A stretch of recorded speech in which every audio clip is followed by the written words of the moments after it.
I think I'd like to call to order the October 20th meeting for Environmental Matters Committee. And for the record, Alderman Arnett and myself are present. Alderwoman Tierney cannot join us today. First up, entertaining a motion to approve the agenda. Mr. Chair, I'll make a motion to approve the agenda with the addition of Ordinance 3421. Thank you. I'll second that. And for those attending, I do plan on having the legislation.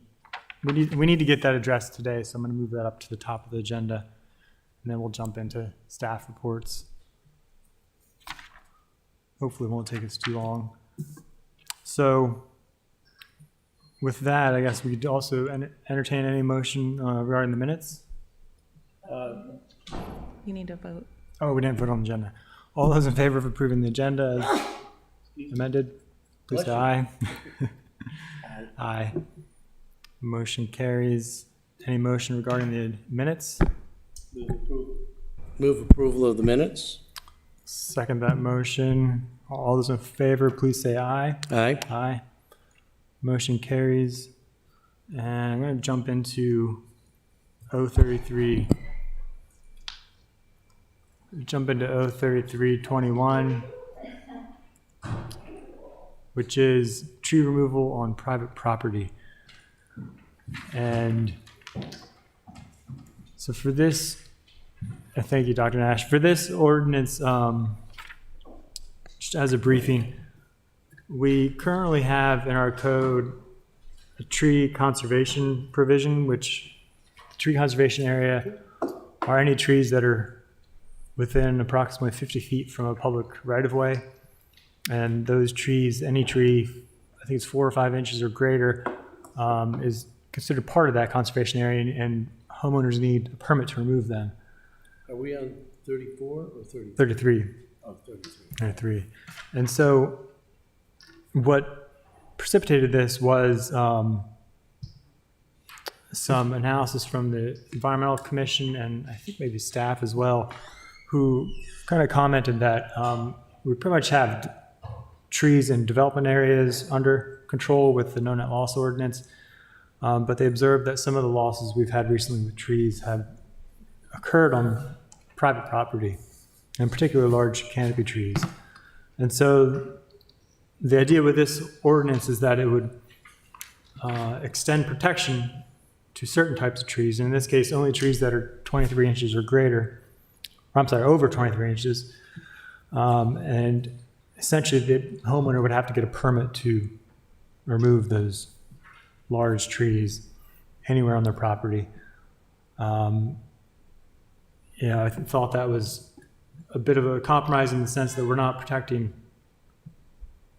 5 inches or greater trees all over the property, just the very large trees because of the benefit they bring. And so with that said, this has been through a couple of committees, and we have a couple of amendments to go over as well. But are there any questions on the basic ordinance as written? Yes. Okay. I'm looking at the very first section here. Tree conservation areas are established to be areas between the public right-of-way and the building or structure, which reads to me between the street and, say, a residential structure, so which is normally a front yard. So this only applies to front yards? Well, that's the existing code. No, it's in capital letters, the areas. Well, it's new language, but it's essentially, it says the same thing. Currently, if you look at the language that's stricken, it's front, side, or rear setbacks which are adjacent to public right-of-ways. So it's not necessarily front yards, but it's anything that's adjacent to public right-of-way. And so I think Dr. Nash can correct me if I'm wrong, but I think what Plan and Zoning has been using is roughly 50 feet because of the setbacks when determining how far away to... Usually 25. 25 feet? Mm-hmm. Okay. So I still am confused. I have my house here and there's the front street, how is this not just referring to from the public right-of-way, which is the street, to the front of my house, the way it's amended? The way it is amended is doing that, Okay, so it is only the front yard. correct, as amended. But that is, what Alderman Savage is saying is that is basically what we do now. There are some situations where maybe the side or rear yard setback is along a public right-of-way, and so we would look at those. But for most cases, the tree is in the front yard now. So I don't understand, Alderman Savage, because the way it was written before the strikeout, I think it gets the whole yard, right? Well, only Trees removed only the on yard private that's near a right-of-way. So in this case, a street for the most part. So if it's near a street, they're kind of considered public trees associated with public street. So if this is my house, that's the front street, and there's a street, I'm on a corner, Yeah, it would also include yeah, that, but it's not including the backyard. right, because there's So, no right-of-way near that. This is the legislation that Sandra, can't remember her last name right now, was complaining about, but it doesn't seem as written it would apply to her situation because her big trees are in her backyard. Well, just wait. Yeah. That's the second part of the legislation. And if staff thinks that it's better to keep the definition of tree conservation area as originally written, that's fine by me. I was trying to incorporate some feedback to make it clear, but I'm fine either way. To me, what you have proposed makes more sense because it's what you can see. What is written, it refers to the established setbacks, which are not always apparent as you are driving by a property. It could be it could be closer or farther than the existing house. So that is why I liked the proposed language. Just from an intuitive level, it makes more sense. And as far as are we gaining or losing tree conservation area with this, I imagine some places will gain some and some places will lose some, but I can't imagine that it would have an overall big impact on the total amount of conservation area. So my going in preference was actually to require permits for all trees bigger than 5 inches at 4.5 feet, no matter where they were on your property. And that would help with a lot of things that are happening in Ward 8, where people are clearing their backyards, and some really big specimen trees are getting wiped out. But I'm not understanding that this would do this. I was really hoping that we would have legislation that Sandra Elwood would oppose, but would make sure that big trees aren't being cut down in backyards as well as front yards or side yards. This part doesn't, but if you look at number 3, that is where the new regulation, which would apply to all large trees greater than 23 inches. C. Pardon? Oh, sorry. C? Or I'm sorry, no, Dr. Nash. B. Right. You go to B3. B3. B3. Okay, property may not, that's the big ones. Yeah, but the smaller ones, they could still, Unless it's in the tree conservation area. right. But 23 inches is a big tree. I mean, wouldn't It that be is, a 100-year-old tree? Probably 60 to 80 years. Yeah. Well, I mean, I'm not, am I a sponsor on this? I don't think so. It is our legislation. All right. So I guess my question is, in terms of the overall goal of increasing the tree canopy and certainly in increasing preservation of large trees, are we moving the goalposts far enough with this legislation? Well, it is a compromise in the sense that we chose 23 inches and not 5. I mean, everything's going to remain the same for, again, for the front yards. They're still going to be 5 over, are going to be protected. But in this case, it's just 23 in the back. So, you know, it's a good first step, but it also, I think those are the trees I'm personally, I think it's most concerned about because they do contribute the most to our canopy and have the largest community benefits. And so those are the ones that I think we've heard complaints about from the public. It's the larger trees that, and I know I have neighbors where you've had predatory arborist companies, tree companies, who just try to convince folks to take down trees, convince them that they're dangerous when they may not be. So in this case, it would allow the arborist to go out to the property and actually be that check before the homeowner has to spend thousands of dollars to remove a tree. All right, I haven't had an opportunity to look at Amendment 5, but other than, there's one other more generic thing that I wanted to bring up, but for myself, as a member of this committee, I'm happy with the legislation with its amendments 1 through 4. I did want to speak for a moment about also Ms. Elwood's concern that this legislation would generate big additional costs for her in requiring an arborist to come out. And I do see where the arborist has to come out if it's a 23-inch. But other than that, I don't think there's, other than the fines and that for the big specimen trees, I'm not seeing where her concern about a big imposition of $1,000 fee for an arborist is valid with this legislation. Well, and I think, I think one of my points was, when it comes to hiring arborists, when somebody wants to remove a tree of this size, any tree care company they hire is essentially going to have to be an arborist too. They know how to maintain the trees.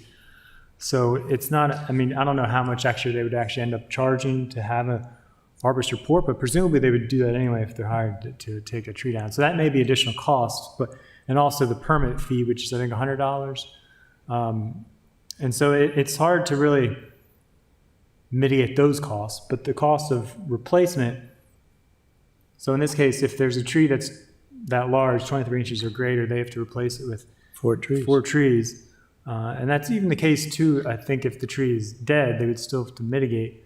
But that mitigation, so the cost regarding that is currently, if you correct me if I'm wrong, but the city arborist has discretion when it comes to the mitigation. But also to have an amendment, and is that correct? Am I in saying that he has discretion? I think there is a little problem we've discovered with that issue is that it is not in the fee schedule, so we really need to have something in the fee schedule. I don't see how we can determine a number that's not in there. If we were to, I think we would need to refer to Title 17 for replacement tree costs, which is $1,250 if you have a lot smaller than 40,000 square feet, and $2,000 if you have a lot larger than 40,000 square feet. So I think that is the number we would need to use. Okay, yeah, we can take that up with the next resolution that deals with, well, fines, but I guess we'll have to make a new one for fees. But for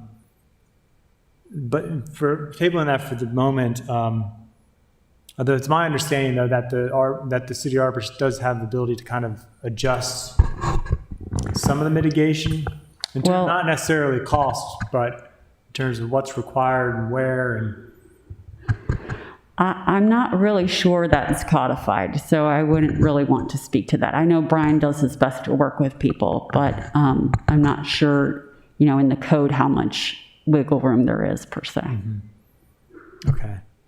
So one of the amendments I have proposed, which would be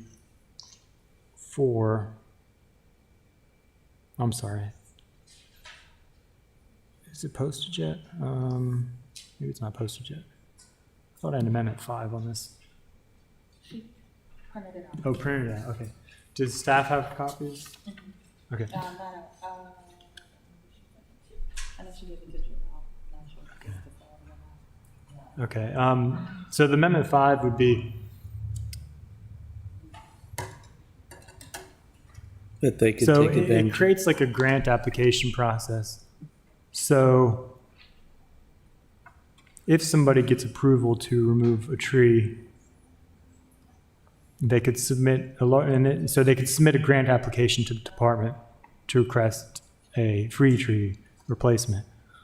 And, I state that the application may be approved at the discretion of the department, and that should be funded through the Watershed Restoration Fund. But if somebody removes a tree without authorization, then it's not eligible for the tree grant program. And so this does leave, discretion for staff in the sense that it'd be up to the department to create a criteria for the grant review. But this, I think, is I know this is one of the, put this together because this is one of the concerns we heard from Rules and Government. Actually, no, from, what was the last committee? With Rhonda? Transportation. Yeah, oddly enough, transportation. But was there the concern about costs? And so this is one thing I thought I'd throw out there as a potential way to get around that. Because I think that really the tree costs are minor as far as the watershed funds go, and I think it fits in with the goal of improving water quality. That's why we want trees. This is the quarterly, the one that's fed by the quarterly charge on our water bill. Yeah. Is there enough money? Because right now the legislation says there's no fiscal impact, but this would certainly add a fiscal impact. And would also, I mean, those fees also help support the WIP, right? And so would trees. Well, trees, yeah, okay. I mean, because that's part of the whole WIP as well, is reforestation. I guess we can see what the fiscal impact is when we start talking about the budget, but there will be some fiscal impact. It will be. There would also be a staff time impact. I'm sorry? There would also be staff time that would be impacted because this is kind of a whole new program that we'd be starting. And so what is your thinking on that, Dr. Nash? It concerns me a little at first blush. I think I need to talk to Brian about it. Yeah, Brian seems like he's getting spread kind of thin. Deputy City Manager? I was going to say the same thing. I mean, Brian has already spread pretty thin with the regular tree maintenance and tree removals and fines, and this is adding an extra layer of work. And to fund it out of the Watershed Restoration Fund, I mean, Director Johnson administers a lot of that fund, and he has it earmarked for restoration projects. In general, we're already directing for the first time this year, $30,000 of the Watershed Restoration Fund to replant Annapolis, which is a new program. I want to make one other point about this legislation, the amendment. I mean, the purpose was to preserve our large trees because they add to our tree canopy, and the tree canopy is decreasing, and we're trying to increase it to 50% by 2036, which is right around the corner. Right. When we allow someone to take down one of these trees, and we replace it with 3 trees, it's very expensive. They don't provide the canopy that large tree provided, so we're going backwards already with allowing them to do that. The fee schedule acts as a deterrent to taking down that tree, so it works with this legislation. If the fee is high enough to take down that tree, it gives the homeowner, property owner, pause to think, is it worth it? Do I really want to pay this much to put 3 trees back here, if it's granted? So I see that as sort of a slippery slope too. If we're allowing trees to come down in the backyard through a grant program we fund through the Watershed Restoration Fund, why aren't we doing the same for trees on the front right away? Right. We certainly don't want to encourage that to start happening. And also, as you said, Alderman Savage, there's no criteria right now for the grant program. So I don't know what that criteria you're intending that to be. Would it be based on need? We'd have to have some sort of criteria. Otherwise, anyone who applies to the grant could theoretically get a grant and get it paid for. And then we're using up our money to pay for private trees coming down. City money, that is. Yeah. So those are just some of my concerns. Where are the 4 free trees coming from that I saw advertised? Oh, it depends on the size of the tree. So tree replacement is based on size of the tree that's removed. In some cases, most of our mature trees are going to require a 3-tree replacement of a certain size. And that's Right. why it's so costly. I totally hear you on both of you on your concerns about this. I mean, on the one hand, I'll say, I don't think this, well, I'd have to look at how many permits we actually issue for tree removal, but to buy a new tree, it's really only probably about $100 to $200, unless you factor in the need to simply buy a tree. I had a red bud that was failing. Brian came out, agreed to take it down, but I had to replace it with 2 trees. It was that big a red bud. Yeah. And it was $750. Yeah. I got a, It's roughly $325 a tree. yeah, right. 300. So that, it's roughly, that may be $375. That's why Alderman Arnett's talking about $700 for 2 trees to replace the one. Right. That sounds So like a I- lot. it was 'cause I was 750 looking now. at river birches and they were only. And regardless, I hear your concern. What I'm wrestling with is trying to make sure we can get this to pass. And that was the one concern I heard was cost. But I mean, if it's going to undermine not just what we're trying to do, but undermine the entire program, then obviously I wouldn't want to move forward with it. And we'll just, if it dies, it dies. I guess I hate this Sonny die. I really do. Yeah. If this was in the middle of the term, I would actually ask that we come back with more consideration. There's 5 amendments. That's a significant number of amendments. And I think there's some cost in terms of fees and in terms of staff costs. And we tend to value staff costs at 0 when we know that's not the case. And we know that what happens is we make trade-offs. And so the staff can only get this much of this done and that much of that done when we add on the burden. So honestly, and I might not be back here for the next term, but I would have some sympathy for having a little more time to think about it. But I'm also trying to be pragmatic. When I saw Sandra testifying on this the last time, I saw nods from council members in agreement that she was being put on with all kinds of different costs, which we couldn't verify or fully specify.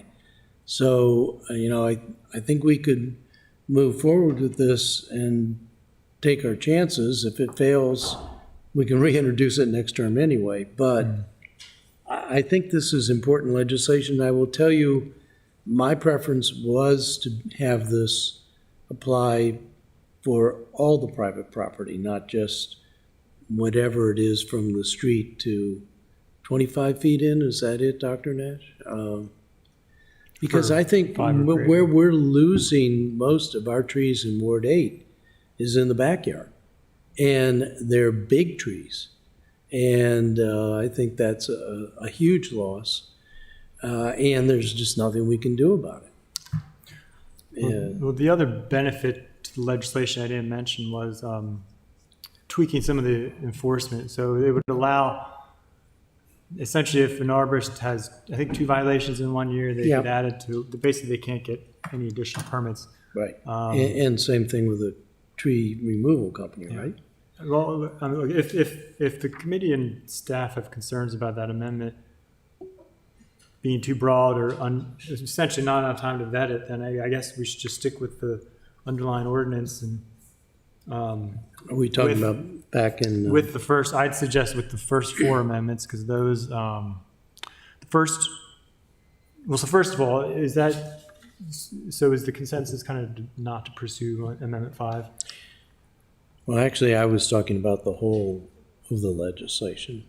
not to proceed because of the things. Amendment 5, I haven't really had a chance to, I like Amendment 5, I just want to make sure we got the money for it and the staffing time to process it. The other amendments I was fine with. It was more my concern with the first strikeout in the legislation on page 2, lines 13 and 14 and 15, which seemed to me to be a reduction in the amount of trees we were going to try to save. But I think Dr. Nash has said that gets picked up.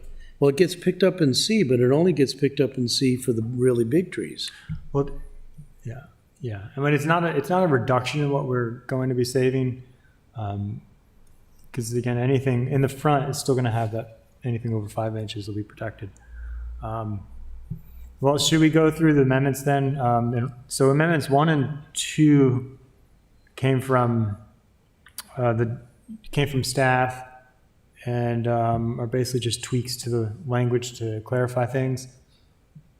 I don't know if Dr. Nash, you have anything else you want to say about those two? So should we make a motion on? So the third amendment is basically puts in a provision where department can waive mitigation or fee in lieu requirements if the property owner has recently planted some trees in the past 5 years. So again, on that one, I would ask, how do we keep records of that?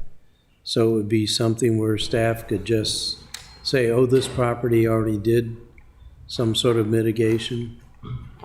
No, it would have to have been the property owner keeping the records and then being able to show us those records. Oh yeah, I planted those 3 crepe myrtles just... all right. I mean, I've already told you I have no problems with any of the 1 through 4. Okay. And would be happy to make a motion that, unless let's look at 4 again, because we have our experts here, we should take advantage of. 4 so both 3 and 4 tried to address concerns I heard from the public.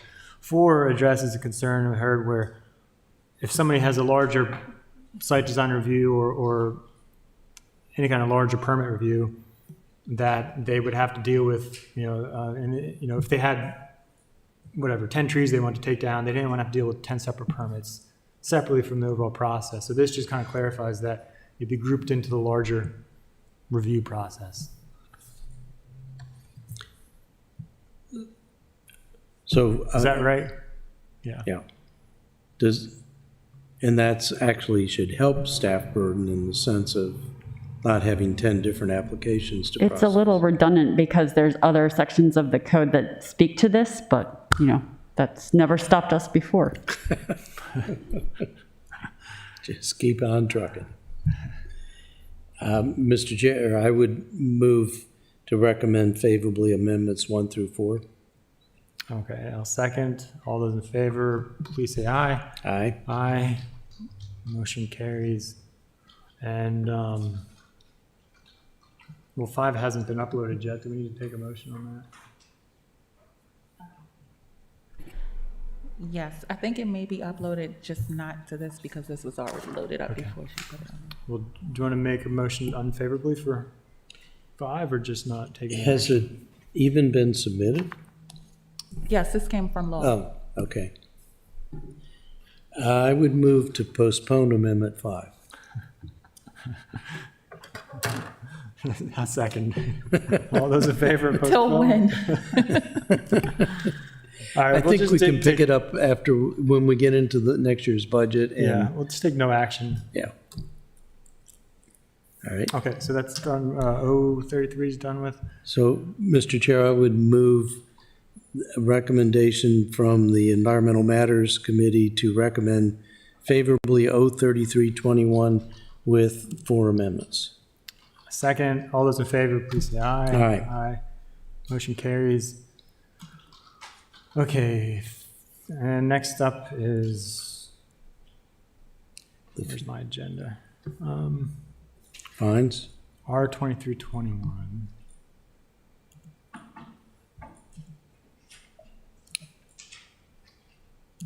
So $1,000 is the maximum charge that we can do under state law, is it not? For a fine?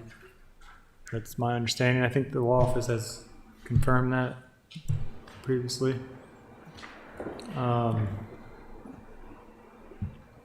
we talking about development fines now? Talking about R 3321. Or 23? Thanks. So this would increase, Oh, tree removal. this would increase it. So basically it'd be a $500 fine for anything between 5 and 23 inches. Anything over 23 would be a $1,000 fine. And that's, again, part of the coming from, Mr. Chair, I move that we recommend favorably Resolution 2321. second, any comments from staff on this one?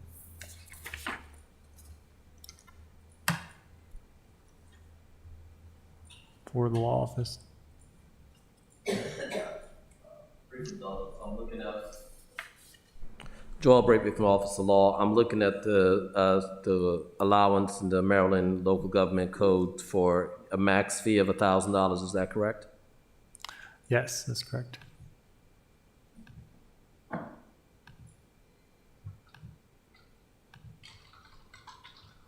If you find information, we can always revisit. But anything else from staff? Yes, there's a max fee of $1,000. Found it? Excellent. Thank you. Yeah, so I think that's something we should bring up with our state delegation. Yes. On all the fines, yeah. Yeah.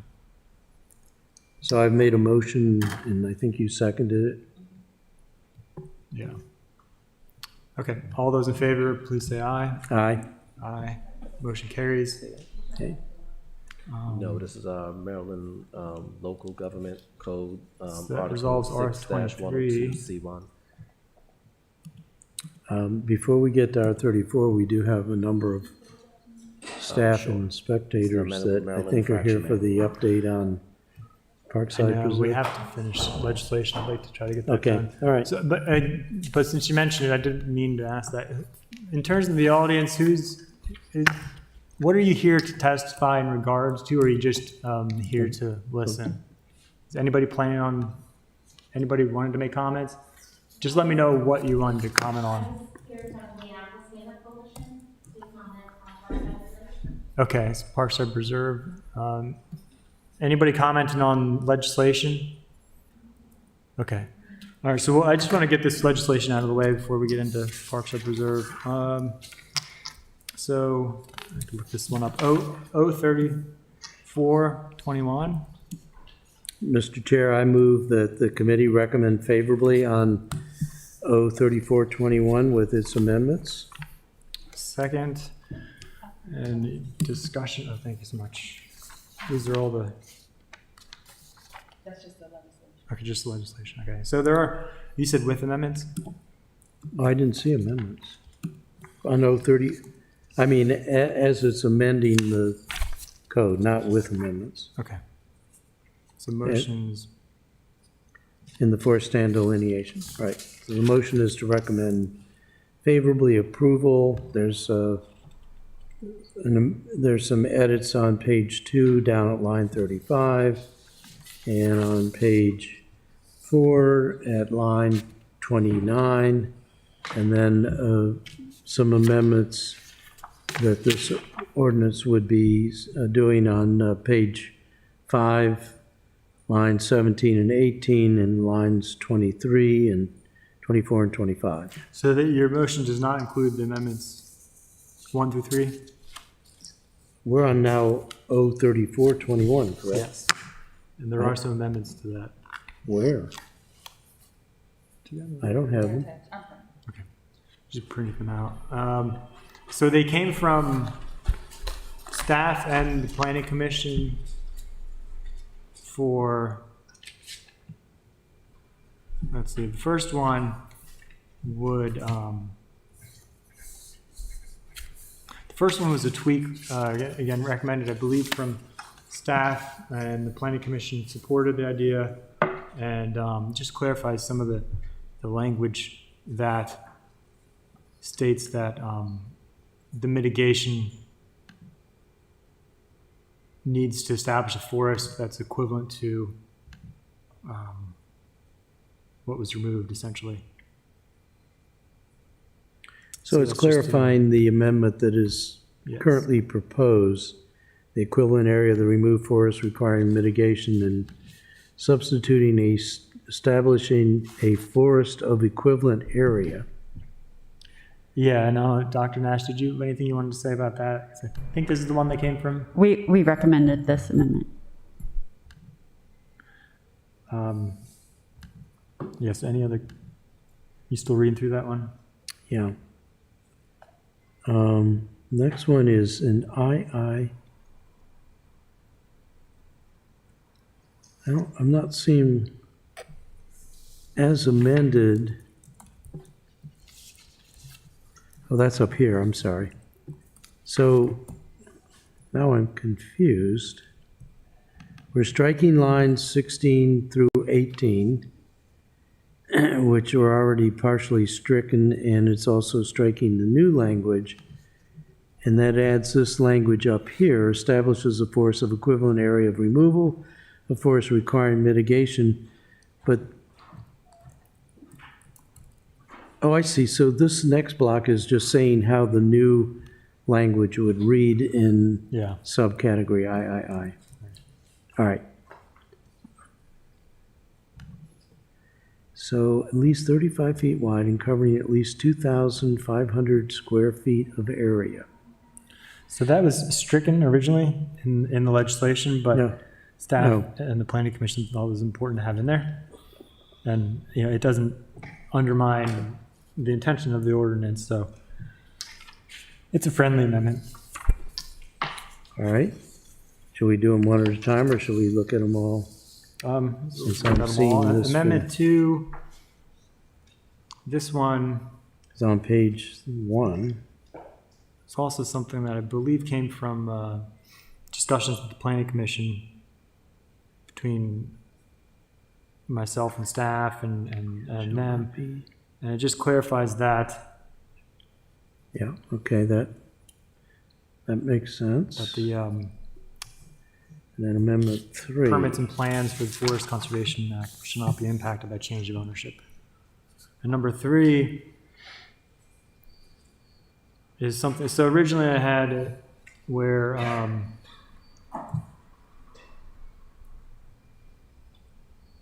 15 years. it looks back, so in this case, for the public's sake, I guess, what this legislation tries to do is close some loopholes with the Forest Conservation Act.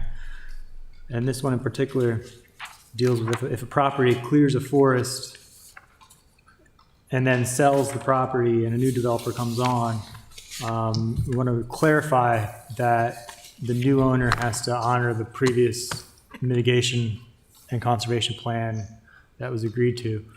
And this actually this amendment would clarify that staff could look back 15 years. Originally it was 10, but Planning Commission recommended 15. Look back 15 years to see if there was some other removal of the forest. Because as I said at the Planning Commission, if somebody wants to, they could remove half an acre every year or every month, half an acre of forest, and not trigger any of our forest conservation laws. And so this makes it clear that if they do try that, essentially staff will figure it out from aerials and field surveys and require that forest be replaced. So let me ask this, and this is actually germane to something else that Dr. Nash is well aware of, and it has to do with lateral lines and harbor pictures. And I've been looking at a series of pictures back to 1977 and 74 and so forth. Would we have that same kind of facility to look at forestation on a property so that the staff actually could go back and look at the property 15 years ago? No, and that is, staff's concern was with the original language of 10 years, let alone 15 years, which is what the Planning Commission wanted. But our concern was, we don't have any records of what happened then. We need to go back to the date of the last forest stand delineation. We have no way to know what's been going on property. We can look at an aerial photo, but there's only so much information we can glean from that. That information that shows up in an aerial photo is not necessarily the same information that is presented in an approved forest stand delineation. And it puts us in a really tricky spot to have to be expected to look back 15 years on a property. Yeah, the only thing to that, though, is if you link it to the forest stand delineation, if a property owner is just clearing half an acre, quarter acre at a time, they don't need to do forest stand delineation. So there's no way, that document's not going to cover what I'm trying to cover here, which is if somebody's trying to get around our regulations in anticipation of developing, right?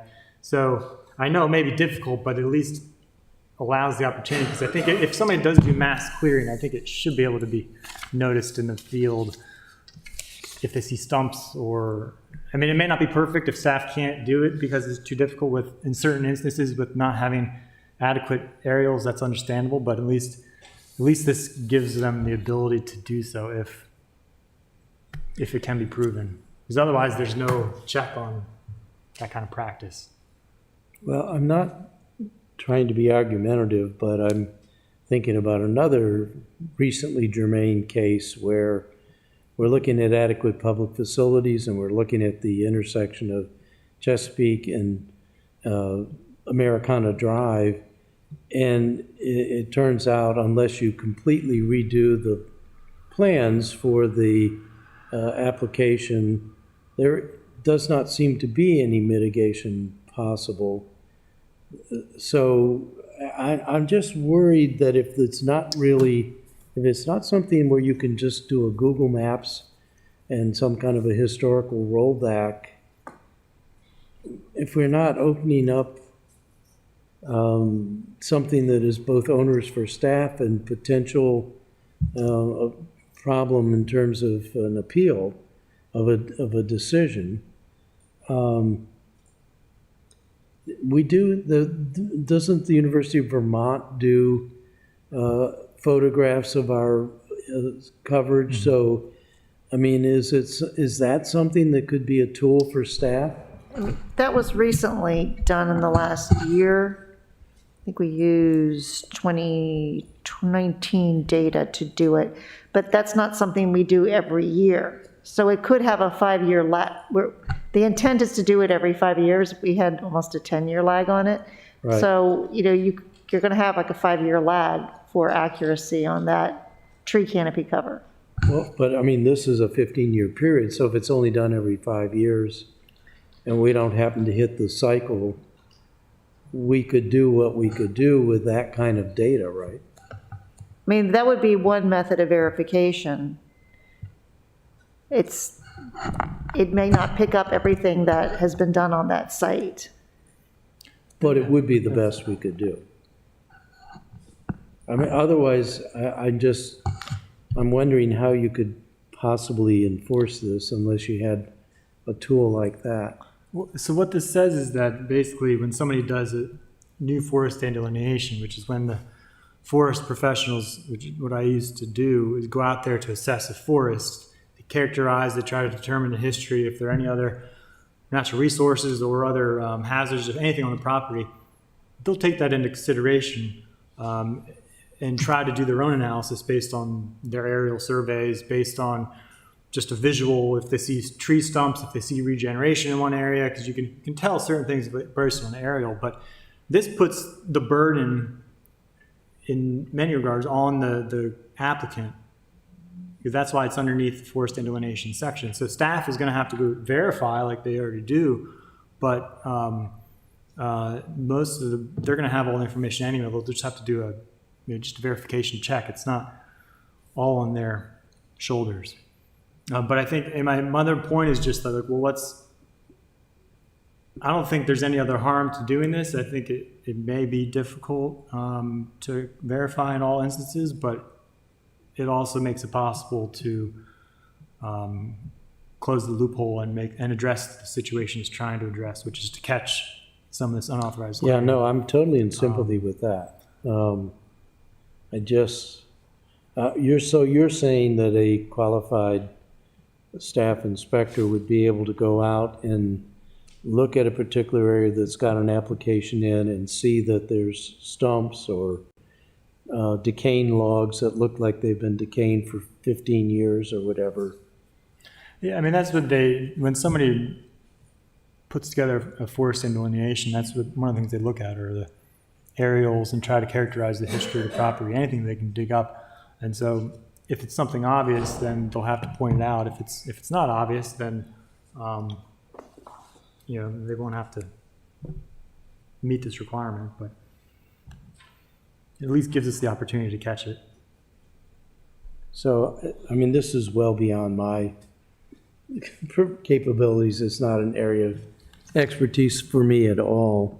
And so I would just turn to Dr. Nash and Deputy City Manager Giles and ask one more time, what's your sense of the practicality of this?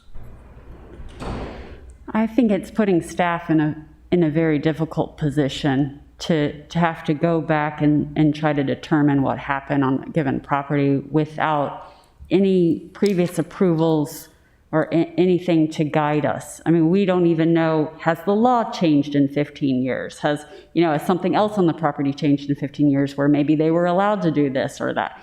So I think it's going to put a lot of burden on staff to have to take the time to figure that out. Any project that has a forest delineation already takes a lot of time. So this is just one more thing that would make it more complicated. Well, I mean, I guess my question would be, what's the alternative? How do we catch and prevent? How do we catch essentially? Because that's what we're trying to do: catch those instances where somebody because this happened. This happened a little bit at Milkshake, but the bigger instance where this happened was there's a county property, I think off Bestgate. It was in the paper maybe a year ago or so, and that was where they had a pending. I can't remember if the permit was pending or not, but they cleared a few trees and then so anyway, how else do we prevent that or catch that kind of thing from when it happens? If we tie it back to previous FSD approvals, that is one way to do it. But again, if those properties, if they haven't submitted an application yet, there's no FSD to look back on. If they own 20 acres, they clear half acre every year, and then they submit a permit, then they have to do FSD. Then you need new legislation to make it so you can't clear half an acre. That's what you're trying to do here. You're trying to make sure no one is clearing portions of their lot that wouldn't be captured in an FSD because it's under the threshold. If you want to change that threshold, that's a new policy initiative. This is trying to retroactively make staff go back and figure out what may or may not have happened on a particular property within our existing guidelines, which, they might not even have to do any mitigation for previous actions. So I think I'm not saying that that's a bad goal, it's a good goal, but then that's what the code needs to say. Well, the problem with that, though, if we change the code to reduce it to half an acre, because forest conservation kicks in at an acre, we'd be lowering it to an acre. That also is a great burden, probably more of a burden on staff. And I don't disagree. I think we have talked about actually lowering that threshold at some point. But that's going to be a burden to staff as well. And then you can also devote more resources to the staff to help them enforce that and regulate that. Yeah. Believe me, I think we would both want to do that.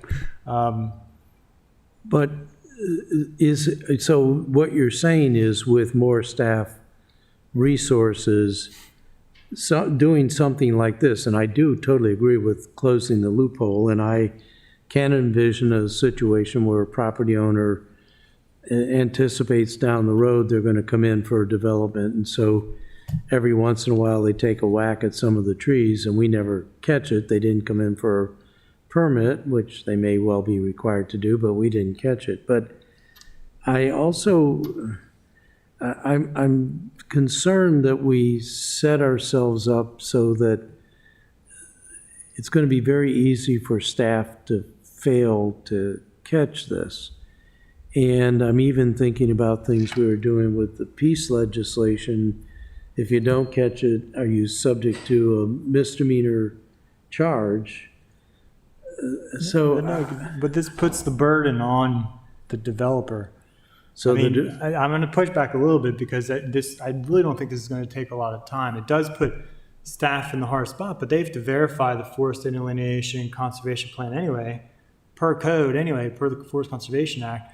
And so with all this would take is looking at our GIS system, comparing some of the previous aerials, which I do every day in my day job, look at the aerials, compare them to see if you can spot something, because you can spot clearing that will show up based on the resolution, not going back 15 years necessarily, but we have good aerials going back 5 to 10 years. But it also, so that doesn't take much time. That takes maybe half an hour. And then you go out to the site, which really should be doing anyway. You go out to the site, walk around to verify the forest delineation is accurate, which again, I think they're supposed to do anyway when they approve forest delineation. That's going to take, depending on the size of the site, that could take anywhere from an hour to all day, honestly, and that does take up a lot of time. But if they're going to be out there anyway verifying this forest delineation, so looking for any historic tree removal is not going to be asking them for much more. They're already out there. They're just looking for other evidence of any kind of unauthorized tree removal. Go back to the office, look up the aerial. That's it. I really don't think it's going to be a lot of time. so I didn't see this planning commission meeting. Can you tell me the kind of thought or discussion they had about moving this from 10 years to 15? Because in terms of making this potentially accomplishable, you asked the question earlier, is there a way that we can word this so that we catch this kind of activity that is less specific and possibly more easy to quantify? I'm grappling with something, instead of having year specific, that there's some kind of a period. I mean, of course, what I'm thinking is 5 years, there might be a lot of physical evidence that things have happened in a much shorter time period, but I understand what we're trying to do. Although I must say that somebody who owns a property and is thinking ahead 15 years, they're pretty cagey. I'm not sure we're going to catch them anyway. Well, take a look at the Rocky Gorge project. Well, they didn't wait 5 years. They did it one fell swoop. Well, they did, but that's changed ownership, and it's been a number of years since they've changed ownership. So I don't even know if 5 years, I mean, I'd be fine with saying no to this amendment and just sticking with 10 years. I'm not quite sure 5 years would be enough. Yeah, no, I hear you, and I'm going to defer to your expertise on this. I'm just trying to think more about the burden that whether we're giving staff an assignment that is going to be not possible for them to actually carry out. I think you've said just now, and this is what I'm trying to assimilate, they need to go out when they're doing the delineation anyway. And when they're out there doing that for an hour or a day, these things will be evident to them, potentially, stumps cut off. And you can probably look at the amount of deterioration in a stump and the amount of rot that's in a log. I do have a little experience with that because my father used to collect insects out of logs that were laying on the forest floor. And you roll it over and you see how much they deteriorated, and you can have a sense of how long ago. But we don't, well, I'll just say, I guess I'd kind of like a sense, maybe Dr. Nash, were you at the Planning Commission when they talked about this? So what was their thinking? Because they're up in the ante here. Right, no, they completely agree with Alderman Savage. In fact, they agreed 105% because they wanted it to even be stricter. So they heard staff, but they were not swayed by our arguments. So. You know how those boards, commissions, and councils are. Well, look, like I said, I'm fine with saying no to Amendment 3 because it'll just default to the 10-year, and we can revisit it if it proves to be too much of a burden, but I don't think it'll be too much. Yeah. So if that's... I would be more comfortable, but again, I fine. feel like I'm arguing out of a real deficiency of understanding, so Well, I will.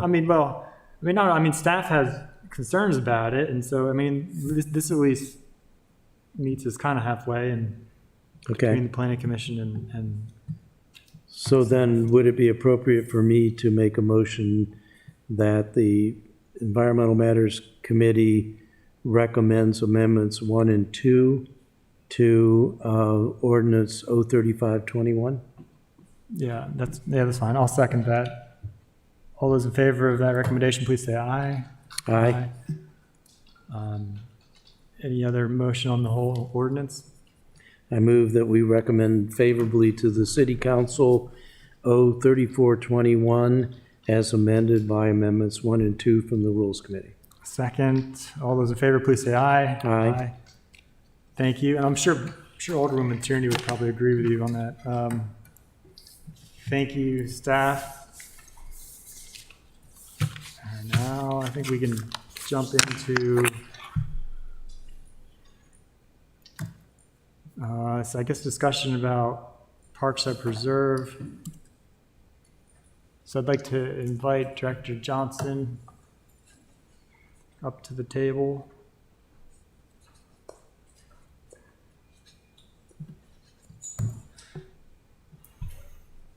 Thank you, Director Johnson, for joining us, and Ms. Guild. So I wanted to, with everything going on with this project, I just wanted to invite you to the meeting to give kind of an update on, the latest on what's been happening at the site, any kind of initiatives, policies you may have been working on, or what, I just want to get an idea of how we're moving forward here. And then after you talk, I'm going to give the public an opportunity to comment, and then we'll see if I have any comments or not. But so welcome, and Okay. floor is yours, Director. Thank you. Okay, so I guess I should back a bit. On October the 7th, we had a MDE compliance inspection, where from the inspector went around the entire site along with city staff, stormwater staff, senior management, as well as senior management and project staff from the developer and his consultants. And I guess the inspector did not find any violations pursuant to the silt leaving the site, which was the basis of the genesis of the complaint that initiated her visit to the site. She did find that the turbid water, which is in the silt basin, which was not found to be leaving the site, and which she concurred could not settle out because it's, as you are aware, the silt is what's called inviscid. So unlike salt or sugar, which can be dissolved into solution, silt cannot. So that if, something that's viscid can be dissolved, something inviscid cannot. So if silt sediment were in the colored water, the turbid water, if you took a sample, it would settle out of the column eventually, right? And it's not able to settle out of the basin. So she did, however, point out that MDE does have a zero tolerance for turbid water leaving the site, even if it is not silt laden. That if it is more turbid than the waters into which it is being deposited, if you will, or flowing, that is considered, an MDE violation. So there are no practices that are currently in the manual to deal with that. Years ago, the MDE attempted to let developers use flocculant chemicals, and that's a highly permitted application because the product from it, the waste from it, is a permitted substance, and you may also be adding chemical contaminants to the outflow that you probably don't want flowing into a water body. So it's highly regulated, and it's not really something that they consider to be a first step. So what they did on the site, required on the site, was the developer to try some additional measures to try to prevent turbid water from leaving the site. And these are in-service experimental measures, which will be monitored and beefed up as needed if they do not work, right? So it's not something that we have any real standards to apply. And those are, and what was proposed was the use of filter logs, which were sort of embedded into the riprap. They excavated a portion of the riprap, and they built up a filter log barrier just in front of the outfall. And that seems to have worked under the recent rain, with the recent rains that we had. We monitored that, took photographs, and observed that really nothing turbid was leaving the site. It seems to have functioned. In addition, berms were built in front of the pathway to the actual silt basin along the sheet flow route, and that's also was designed to try to capture more of that material. However, having said that, On which basin? I think it's number 7, the one that is near Quiet Waters Park. I think that's number 7. That's called. Having said that if we have keep in mind that the sediment control devices on the site are designed for the 2-year storm, so that if you do have a significant storm, we don't quite know how this experimental practice will work. We may have to make we have to have the developer make additional improvements, working in concert with the MDE. So that's the first part. Any questions before I go on to? Yes.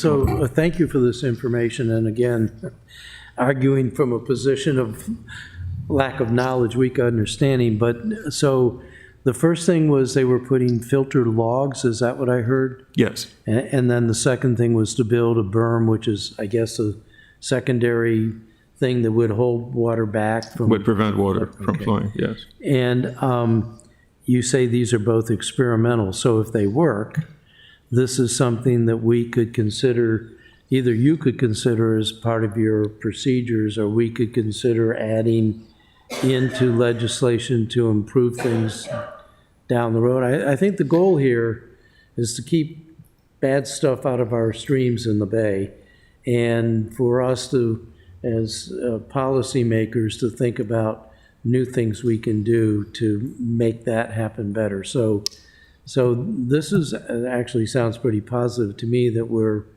trying some innovative things that may lead to more success and help us with our TMDLs. And so. Yes, and of course we would, before we adopt it, we would want MD concurrence that this is a practice that they find to be acceptable, right? It's not just something, the city doesn't really, or local jurisdictions don't control that aspect of the, it's a state code that we're sort of empowered to, or required to comply with. Right. So that they, as the prime regulator, should correctly concur with what practices that we are proposing that are over and above what the manual requires. Great. So that's the process. But long and short, yes, we would. That is a plan to sort of incorporate into our rewrite of the sediment and control code. So I guess I do have questions about that, because I don't entirely understand the quibbling over sediment versus turbid water, because the way our code is written, it's any kind of, the definition of sediment is soils or other materials transported or deposited by the action of wind, water, ice, and clay is considered a sediment. So, but also I'm looking at an email from Ms. Guild that was sent out in response on the 8th, and it says, regarding the sediment basin that has discharged cloudy water, Ms. Frangos clarified that the discharge is a violation. Since the discharge contains sediment, it would alter the condition for the worse of a receding water body, and the discharge is migrating off-site. I don't think that it contains sediment. I think that, for instance, let's take this. If you flow, like, so take our water plant, for instance, if I could segue a bit. If you look at the water that is pumped in from the pumps before it goes through the settling tanks and the treatment and the flocculation process to produce the pristine water that comes from your faucet, you will find that that water has, in the case of our water, has dissolved iron, iron salts. It has other mineral salts which are visible, which are in solution. And what you have to do to meet the RightofWay standards for drinking water in the United States, you have to treat that water to remove what is dissolved within that water. So you can have water that is turbid, that is not sediment-laden. Because, and the key part to recall with this is that clay and sand and any other fines are inviscid. They cannot be dissolved. Physically, they cannot do it. So they would settle out. So what she said, and she concurred, is that the water in the basin, while colored, and the discharge is not in line with MDE's requirements, regulations. It is a violation of their requirement to have that leave the site. It is not sediment leaving the site. It is the basins, the standing basins cannot settle it out. Why is that such an important distinction? Well, because that was the basis of the claim, that we had sediment leaving the site. And once you go into that, it becomes, if I could finish answering, it becomes a matter of the exact aspect of the statute that we're in violation of. It's not, the complaint had not been as solely that it was turbid fluid leaving the site, which was correct, that turbid fluid was leaving the site. It said sediment was leaving the site. That was not correct. But, Paul, based on the Why is it inspector's not correct? findings. Based on the inspector's findings, it was our not correct. definition of sediment, again, includes clay. No, but it's not. It doesn't include dissolved material. Clay is considered a soil, and our definition. I mean, we're quibbling over definition, but I don't quite understand why. Because the point is, we want to try to eliminate muddy water from leaving the work site, no matter what, right? I mean, I just want to jump in. So it's just, yes. So our definition of sediment includes anything, clay, anything. But this, I think, what was at issue here, and whether or not this was a violation was whether this was something that should have settled out or whether it was a suspended solid that was not going to settle out, and therefore the practice was functioning as it was intended. Yes, per the site plan, this practice was functioning as intended because these clay particles, sediment pieces, whatever we want to call them, and I don't really think it matters, will not settle out. Right, they won't. So MDE, what we were discussing internally was whether that's still, while it might not be a sediment discharge per our code, whether that is still a violation. And MDE clarified for us that MDE did consider that a violation. So you don't want it leaving, period. So we don't have to quibble about what it's called or what's going on.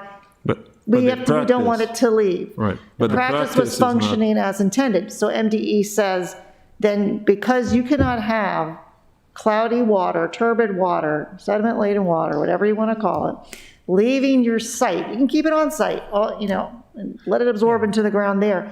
You can't have it leave the site. And even if it's not, because if it reached a receiving water body, it could make it more cloudy, more polluted, reduce the water quality. If it has not reached that water body yet, it doesn't matter, because the fact that the way it's functioning, that practice, it was considered a condition that could cause pollution. Therefore, again, MDE wanted it contained on site. So everyone started brainstorming different things that weren't in the MDE manual that may become part of our code because we might need them based on climate change and the way things are going now. Director Johnson and I agree that our code needs to be updated due to climate change, and that it was already on his plate, and then we started having a lot of problems at the site.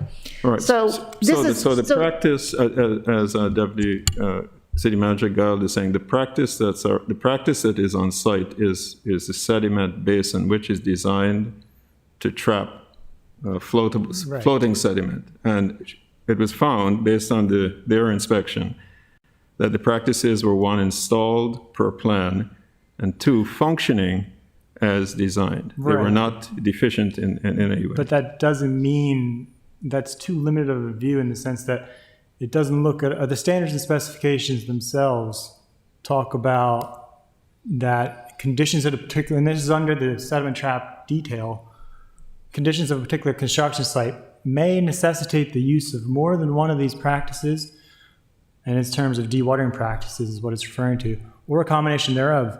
Additional treatment beyond an approved dewatering practice may be needed to reduce turbidity in the discharge of receiving waters. Which is what we did, which is what was done. But that wasn't done until after we went out there and were quibbling about sediment discharge.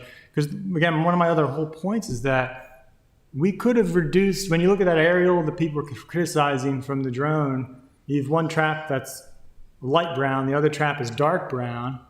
The one trap is dark brown with a lot less suspended sediment is because that area was stabilized with mulch.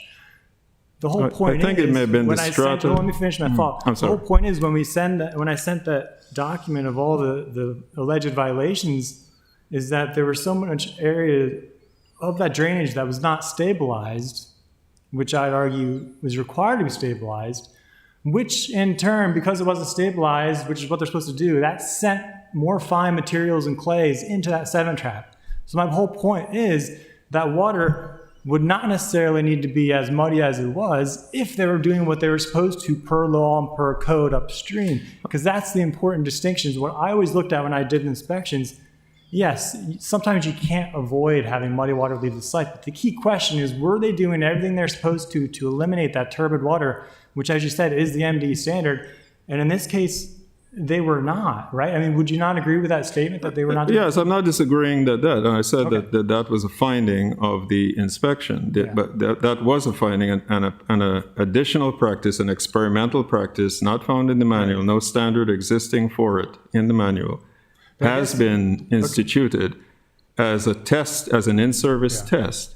And if it functions well, we would seek, it's jumping ahead of the process that I'm attempting to follow, which I'll get to when I start going into that. But we would attempt to have MDE concurrence on this practice for adoption for use on sites, which is the wise thing to do as they regulate the sites, ultimately. I just want to make one other point of clarification for the committee and for the audience, that it wasn't just MDE's inspection.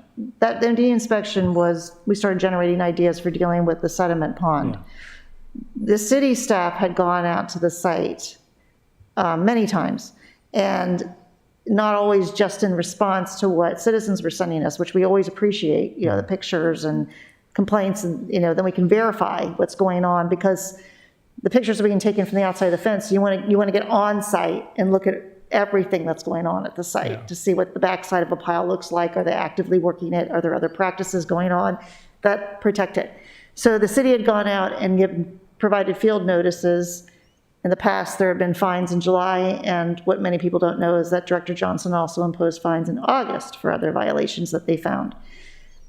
We followed it with a meeting with Reliable for over 2 hours, 2.5 hours, and then Department of Public Works and other staff met for another half hour, and we went through every maintenance practice at that site, and basically with the deadline that we gave them, then with the MDE coming even more quickly, it would amounted to a stop work order. It was faster than issuing a stop work order, because we didn't have to issue the stop work order, serve it on them, because we had all these requirements that they had to put in place immediately. And we had that conversation. Can you do this one today? Yes. Can you do that one today? Yes. They started working on them immediately. Before the call was even over, they were sending instructions to their on-site staff to get them underway.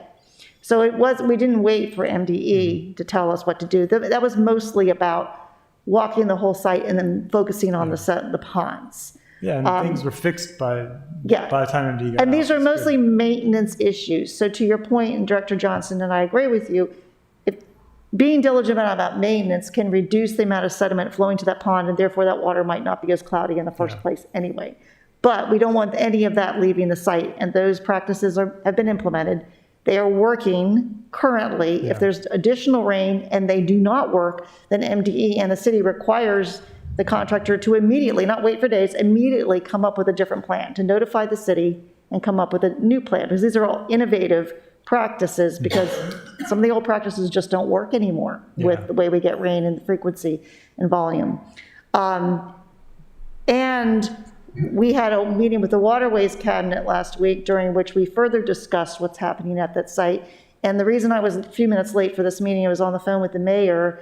During the Waterways Cabinet meeting, we talked about having some of the concerned organizations and residents meet on site with Department of Public Works and the contractor to get updates on site where you can actually see everything that's going on. And the mayor asked me to set that up. Oh, good. So that will be occurring, so people can actually, because when I was trying to send out as much information as possible in response to some of the photos, after I verified with our inspectors and got on site myself several times, some of the photos will show a pile, the sediment pile, but you don't see the backside, as I said, or you can't see all of this settling pond. So you can't see whether it really is functioning or not. I'm thankful for the pictures, so it triggers us, well, we need to go out there and look at this. And so I sent out information. Some of the information people were responding to was old information that you had sent out, and it was still circulating. And some of the pictures, we had already addressed those issues. So when we got out there Thursday morning, they had a Friday deadline, but everything pretty much was done by Wednesday. And if not by Thursday, there was nobody operating machinery because it amounted to a stop work order. It's like all hands on deck to take care of all the maintenance there. That's good. That's good. And before I turn over to Alderman Arnett, I just want to clarify. I mean, the thing that I guess triggered me here was because I did see a couple of reports from staff that said everything's okay on the site. The trap's installed per specs, which I know I get it's installed per specs, but that's it. They didn't look at the other rest of the site to say all those things I emailed about, well, is the site stabilized?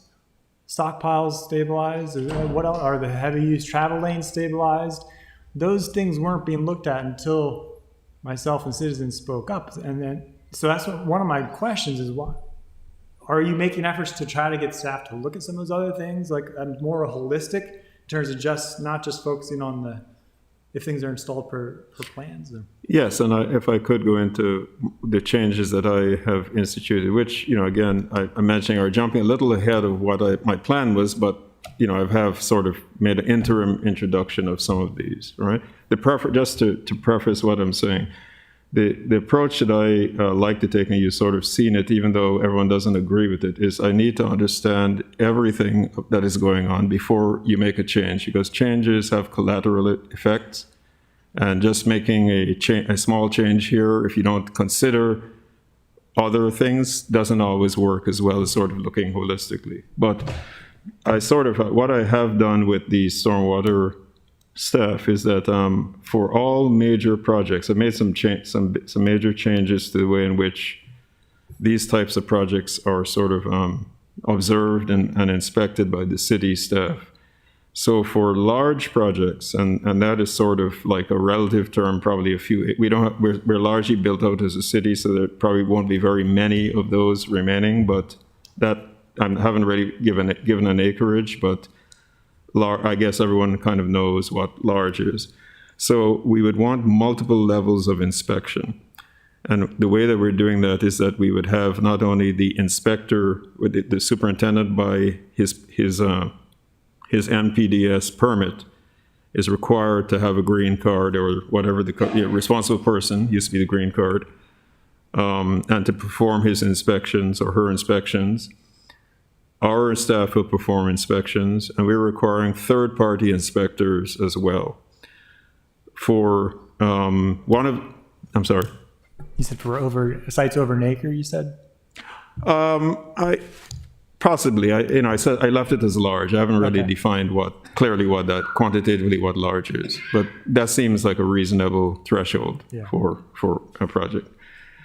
For In addition to that, one of the issues that I think might have contributed to the misinformation and sort of thing is a failure of people to objectively determine what's on site. A person who is standing obliquely at some oblique angle looking at something may have no ill intent, but they're not able to see what is going on. One, they can't trespass and come onto the site, and they're not aware of what the contractor is working on. One, it's not safe to wander onto the site.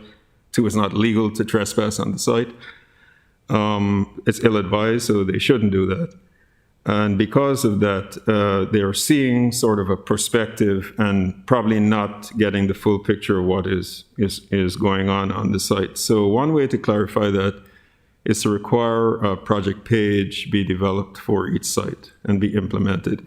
And on that project page, we would use we would provide information through a series of means, copies of the NOI reports, which are required to be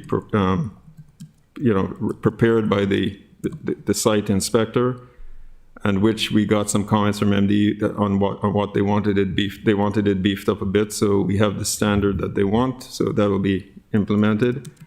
We're using drones to perform, direct overflights of key areas, so that the video can also be placed on that, as well as photographs and any other information that would help to clarify what is going on site. Even if we have bad things that are happening on site, if you have a violation that we have to cite the contractor for, the good, the bad, and the ugly will be placed on the site. It will be totally transparent.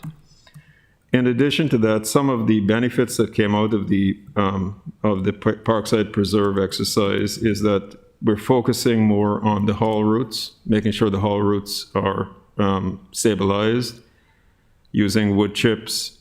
The cribbing I'm a bit concerned about, because the tracked vehicles, when they turn, they have forces that break it up, and it causes more problems. The wood chips bear the racking force a little better. So, and if you put about 4 to 6 inches of wood chips, functions as well, stabilizes the site. Any equipment stored on site is required to have wood chip pads. These are contractor equipment where their cars are stored, where their heavy equipment is stored. Staging areas for subcontractors or for their equipment are also required to be stabilized.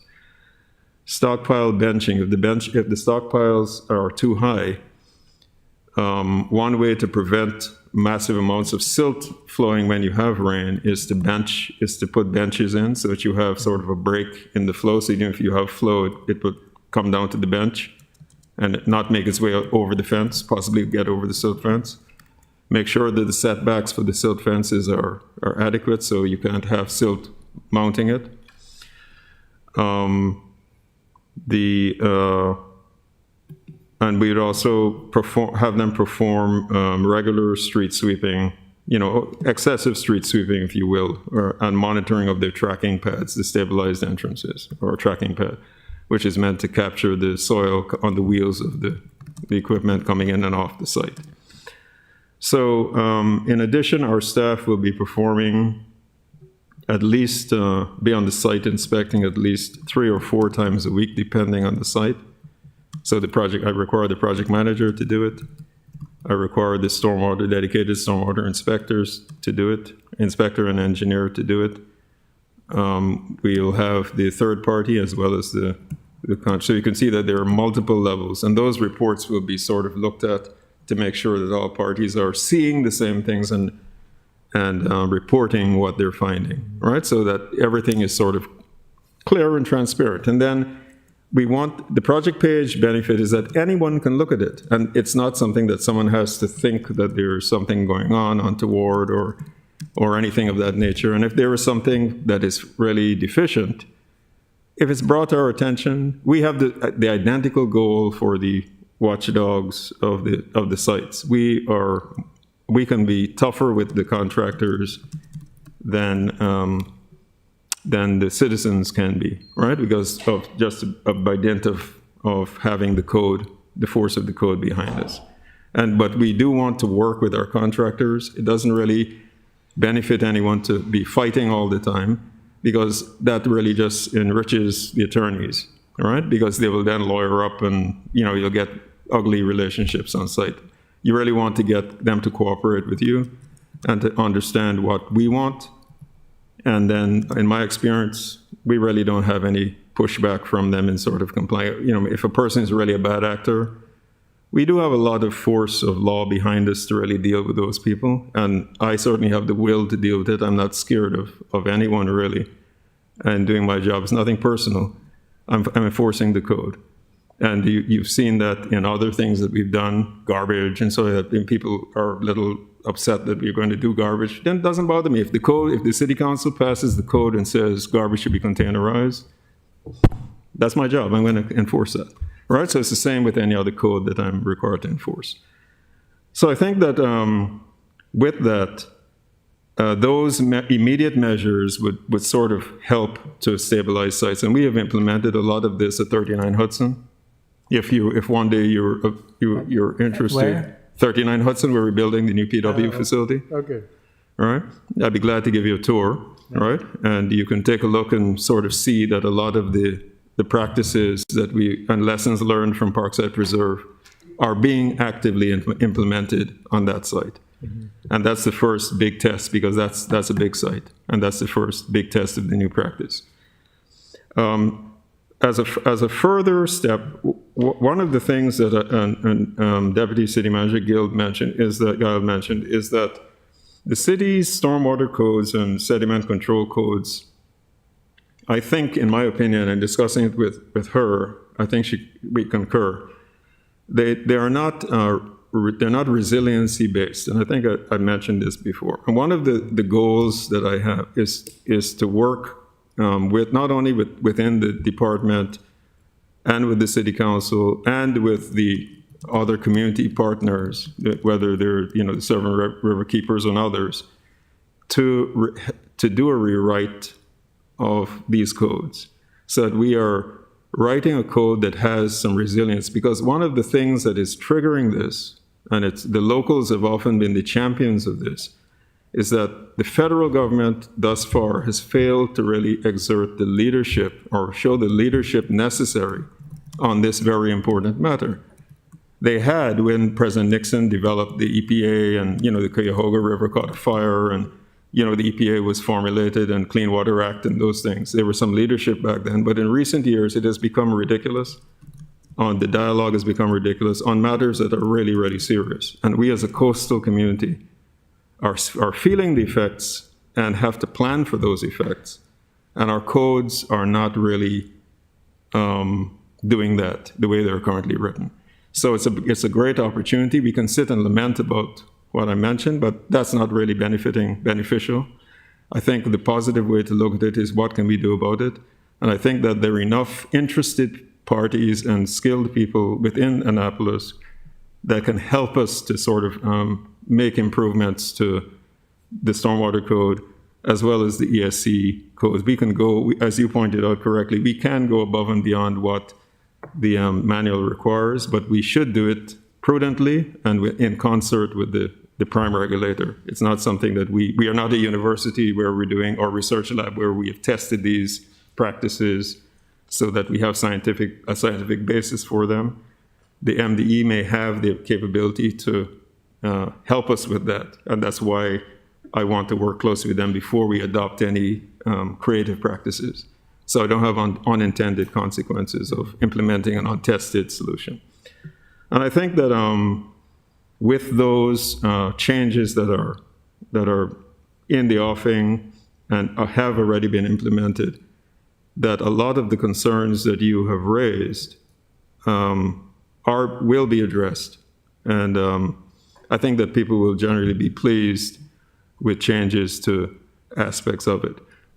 In speaking to the Waterways Cabinet, there was some mention of a lot of soil plumes that are making it into the water. That's probably a slightly more complicated subject, I suspect, that in some areas we do have highly erodible soils, which are creating a non-point pollution. It's not coming from any specific site that you could fly a drone over and say, that's the culprit. I doubt that you'd be able to do that. And you may have to have additional LID type practices that would be used to help to control that. But that is probably something that we should talk about as we go through this code that we're talking about, this code writing exercise, because it is probably a little more complex than it appears on the surface. And that's in a nutshell what I'm planning. Did you have any questions? Thank you, Mr. Chair. And speaking of thank yous, I think it is time to pass out a few thank yous. One to Deputy City Manager for 2 intensive days, that Wednesday and Thursday, which I think got us back up pretty much to where we should have been. But also thank you to our staff and our director for getting on that. I was writing as fast as I could because I loved what I was hearing in terms of these new steps and procedures. And I think that's one of the things we need to reflect on out of this whole effort. We had something that was concerning. We got attention and we got people focused on it. And now we're developing even experimental leadership processes. So I really want to thank you for that. I like this idea that we should have a stronger partnership between the city and the contractor. If we have proactive feelings, I think we're going to get a lot more out of it if we have conflicting feelings. So I think that's a new posture that I really applaud very much. I think we need to remember that we had a situation, but we're in the now, and in the now, we're moving forward, we're making changes. I also learned in a graduate management course, listen to learn, express to explore, but most importantly, hard on issues, soft on people. And I think that we need to keep focused on the important issues and not beat up on the people so much. And I think with this partnership and these new ideas, it's going to be a lot easier to be hard on the issues, which I think we have been and are proceeding to be. But remember that there's people involved here and people who are citizens as well and who are caring citizens. But we really need to focus on progress and the issues and not in finger pointing and blaming. So again, I want to thank you. This just sounds wildly encouraging to me. I don't know how are we going to be posting this, because I think this is stuff these are actions that we need to get out to the community. I like your idea of having the site page, by the way. I think that's a good thing, and I think it's something that I can use when there's projects in my ward or of interest. We've got Crystal Spring, or what is it, Providence Point, coming up, so there's going to be a series of these. I hope we're going to get back to Rocky Gorge. I like the preliminary proposal of that being affordable housing. That's certainly an area that really needs a lot of stabilization and attention. But I guess my overall message is I feel like we've been heard, and I want to thank you and the staff for the proactive actions that you've outlined for us. Yes, thank you. Thank you, I appreciate it, but it wasn't just 2 days, it was about a week and a half. We were pretty much, Mike and I, pretty much 24/7 on this for about a week and a half. Yeah. And trying to do all the other issues we have to deal with as well. We do, we appreciate the residents' input and the issues they bring to our attention. And we just want to make sure that they know that we are working as fast and as hard as we could to respond to them, including individuals, because things were coming from individuals that weren't up to speed. And the effort was to try to get out as much accurate, up-to-date information because things were moving pretty quickly. And we were requiring actions to be taken at the site and then additional actions to be taken. I was very impressed when I got out there on Thursday morning and seeing how much had been done in just 24 hours. It was a completely different site in some ways as far as stabilization. And really, these are maintenance issues. The site practices, except for the settling pond, were working as intended. There were some really good suggestions there. And going to that point about getting information out quickly and accurately, I think this project page that Mike and I discussed, I think that's really going to be helpful, especially with the drone footage. We have our own drone that we have a certified person to fly that can get that information up on our website, so everyone can see the site from all angles, not just from the street. And did I glean from one of the things you were saying, Director Johnson, that we now have drones, so we can be taking our own aerial photographs? At 39 Hudson, the contractor is flying the zone. Sorry, not the contractor. Our owner's rep is flying the drone, and they are they've taken several reams of video, and it's, we just would have to launch the page. I think they're hosting the page, if I'm not mistaken. I can get you the information on that. Well, I'm always thinking about the budget, so for the next budget, seems to me like we ought to show our staff that we'll put our money where our mouth is and equip them with all the tools they need to make their job get done better and easier. So, Well, and I think we may need to invite you back during the budget to talk to all of our colleagues and explain to them how much of a nightmare it's been in terms of how much you've had to put forward your time and effort on this. Myself included, like I said at the council meeting, I saw my family maybe 2 hours that entire week. It was up to 1 a.m. every night trying to fit this in with my day job. I'd rather not have to deal with this either. That's why I don't go out to the site regularly unless I'm asked to go out by a constituent. If they send me a photograph, I feel obligated to. Believe me, I'm not out looking to get this development. We fought hard to get the land protected, part of the project. And so, everybody kind of came together at that point to move forward. But, and so I do thank you for your efforts that you've made.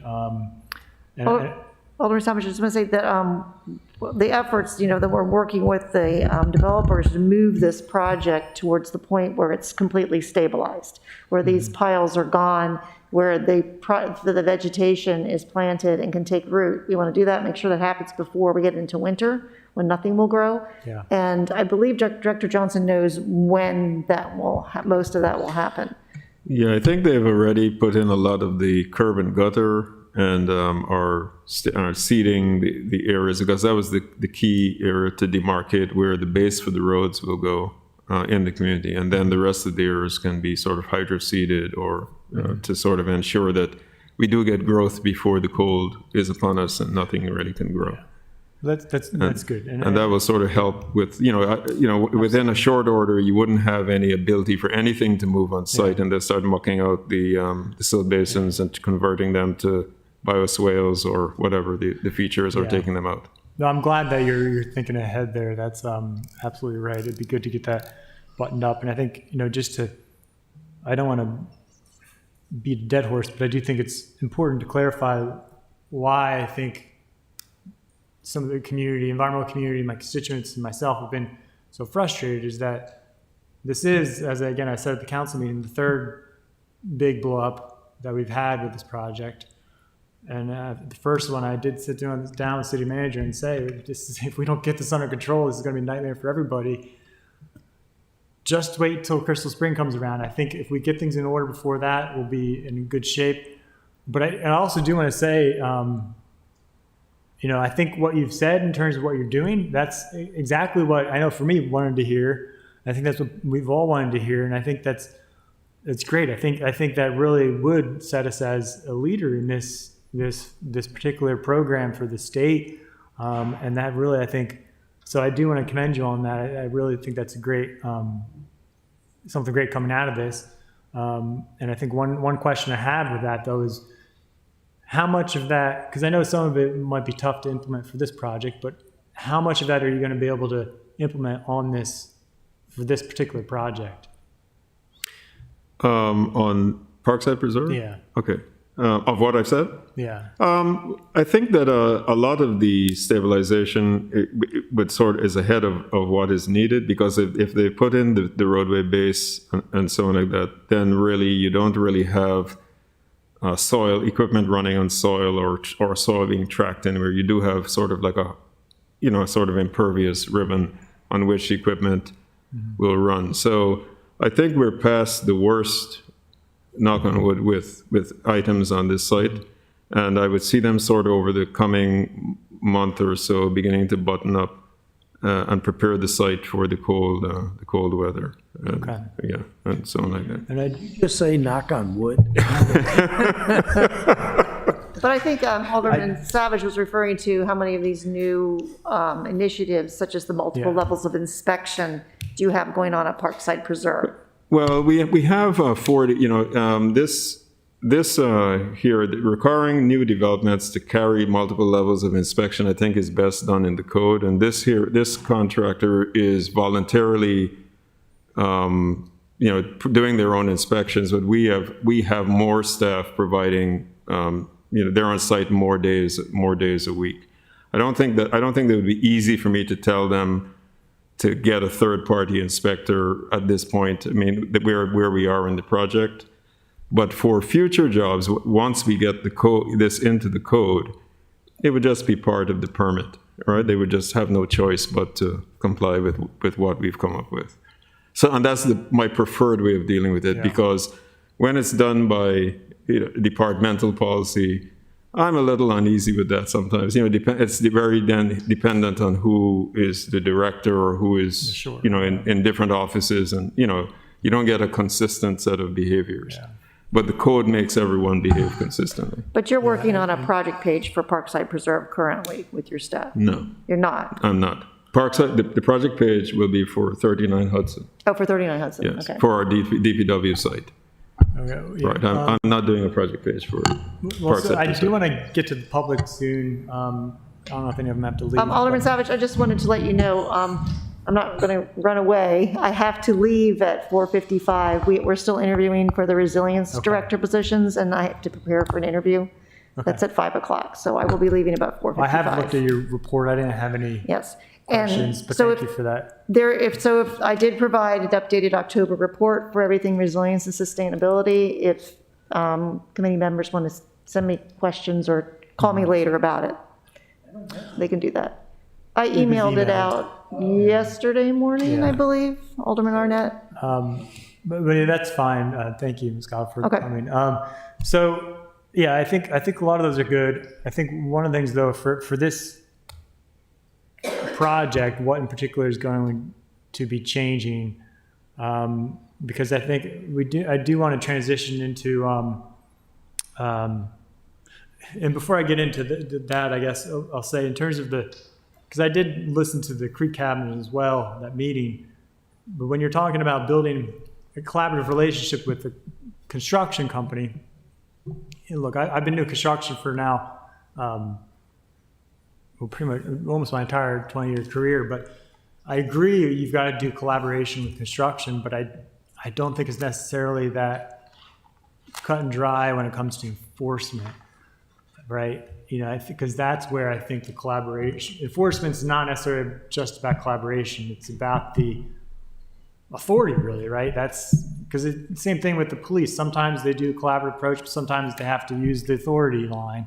And I think for enforcement, so just to kind of, Yes, I agree. And my approach is not, as I mentioned in what I said earlier. I am not hesitant to enforce whatever codes exist, but I do understand, and you're in construction, you understand as well that, and Alderman Arnett mentioned as well, that you really want to use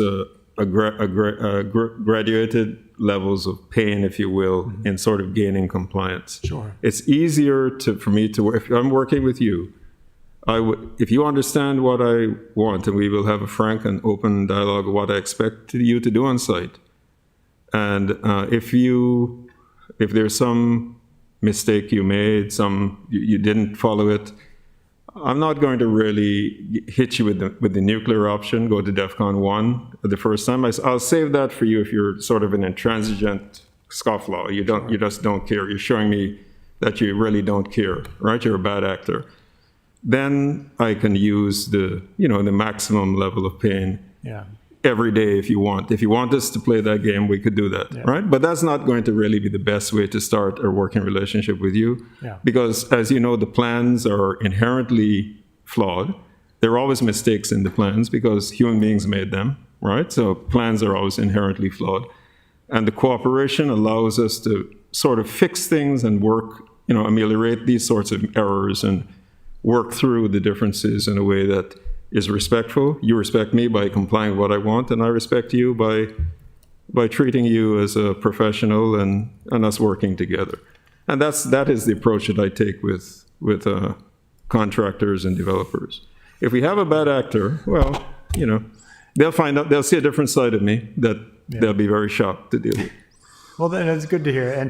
And I think, and I'm trying to relay the perspective of my constituents, both my direct constituents, but also environmental constituents, is, as you heard at the Waterways Cabinet, when we as an environmental community see muddy water entering into our waterways, that is DEFCON 1 for us. That is the nuclear. It's already That's DEFCON happened. 1? Our Yeah. waterway's been bombed at that point. And Yeah. so, especially then and this is what I did as an inspector, when you go on site and see that it's directly influenced by the negligence of a contractor not daily maintaining their site like they're supposed to, that also is DEFCON 1 to us, because that deliberately contributed to. And this contractor, they're not reliable like their name says. I dealt with them also since I've been in elected office they built on the Fusco Fields, the old Annapolis golf course, this county project, but unfortunately part of it was draining to the city. And so I also went by that site and I walked around with staff, and they had a ton of violations there too. Mm-hmm. So this is a known problem. They also polluted entire groundwater for a large portion of the county. They put fly ash underneath their project when they built the Walmart Wall Chapel shopping center. Didn't put a proper lining in there. So they had to go all the way to MDE. That's a huge lawsuit, a deal with MDE. So in any case, my point is, they should know better. They're big enough, but they don't. They're a repeat offender. And so I think you may want to just be more willing to go to, and I think that's a good transition, because I know that there's, was there anything else you wanted to say? Because I know the community wanted to speak because they have seen some things. But also, I think I meant to say too, for my constituents, that's also, when they have to deal with this, a lot of the noise, the dust, and I think I have some pictures I can show of the dust, but even during non-working hours, which I think things like you've mentioned, the stabilized access roads will help a lot with that. But I think, did you have anything else on this? Or No, I was finished. I just wanted to make one point, because I know it's come up a lot. I've had a lot of comments about the fines, like these are piddly little fines. How dare you? Yeah. We are constricted not only by code, but by the state law on that level of fines. We have $500 in our code for first offense, $1,000 for second offense. We cannot go above $1,000. So I agree. Yeah. They're very small. They may be viewed from a developer's viewpoint as a cost to doing business, but as city staff, we have our hands tied with the level of fines. Yeah. All right. Yeah. I'd like to invite anybody from the public who would like to. I know some people wanted to. Yeah, you can come on up here. Should I go to the podium? Probably the podium.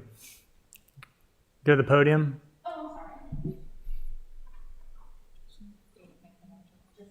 Can you make sure you give your name and address? Okay. I did bring the handout. Is this okay?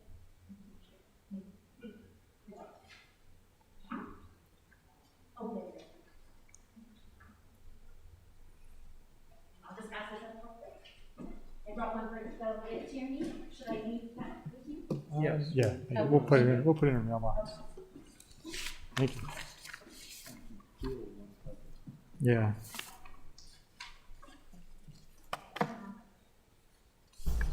Yes, my name is Mary Mulvihill. I reside at 121 Quiet Waters Place in Ward 7 in the Beechwood Hill community. And I'm here today as a representative spokesperson for the Annapolis Stand Up Coalition. But literally, I brought my hat, and I'm going to look at Deputy City Manager Jackie Gild. I am an proud Anne Arundel County Master Watershed Steward.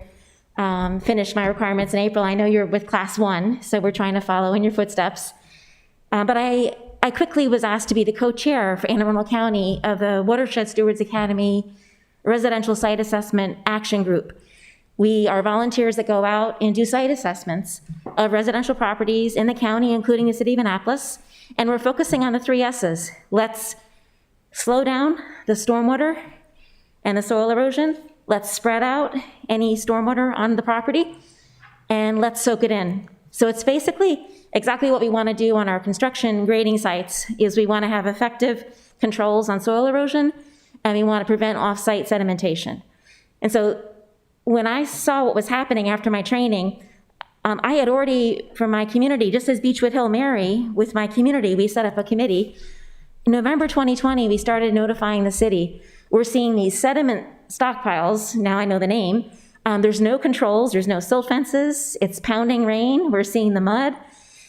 We're getting lots of dust in our air that we can't breathe, our homes, our cars are covered. And we also, I sent photos of the discharge from the southeast corner sediment basin, I called it a detention pond back then, into the park. I sent photos to the city of that illicit discharge into our county park. So I'm here today because we are grateful for the update today from Director Johnson, Deputy City Manager Gild. But we formed this coalition called Annapolis Stand-Up Coalition Wednesday, October 6th, when we heard the news of the 1-year extension of the grading permit. Because when we looked at the October 5th memo from Director Johnson with 8 conditions that had to be satisfied by close of business October 8th, and when we were looking out on things that we could clearly see that weren't done, we were surprised to know that the extension had happened, and then we were surprised to see an October 7th press release from the city saying they were done 2 days early, they're compliant. And so I suggested, and we have several master watershed stewards in our coalition, and we are citizen members of the adjacent communities that are affected. We are not just Beechwood Hill, we are Hunt Meadow, and we are Annapolis Neck Road, directly affected on all 3 corners of the grading site.